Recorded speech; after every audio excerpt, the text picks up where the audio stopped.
Bismillahirrahmanirrahim. Elhamdülillah ve salatu ve selamu ala Resulillah amma ba'd. Assalamu alaikum ve rahmatullahi ta'ala ve berekatuhu. Peygamberimiz sallallahu aleyhi ve sellem'den berekeli dualarından biri Allahümme habib ilayna'l iman ve zeyyinhu fi kulubina ve kerrih ilayna'l kufra vel fusuqa vel asyan dep aytат sallallahu aleyhi ve sellem. Bu duanın manisinde Allahümme habib ilayna'l iman. O jaratkan Allah'ım bizge жүрөктөрүбүзгө ыйманды сүйкүмдүү кылып бергин. Ва зайинху фи кулубина. Жана жүрөктөрүбүздө ыйманды зыйнаттуу кылып бергин. Ва каррих илайнал куфра вал фусука вал асян.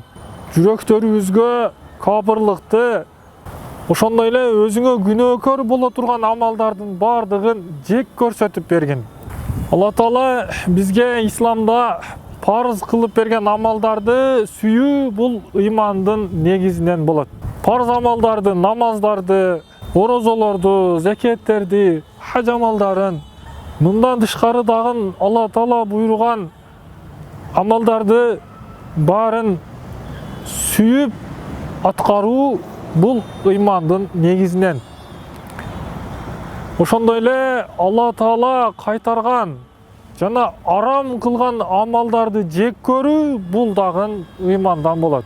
Алла Таала баарыбызга Алла Таала өзү жакшы көргөн амалдарды жакшы көрүп, сүйүп, чын көңүлдөн аткарып барышыбызды насип кылган болсун.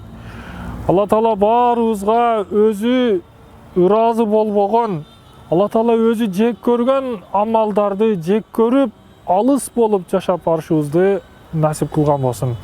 Ассаламу алейкум ва рахматуллахи таала ва баракатух.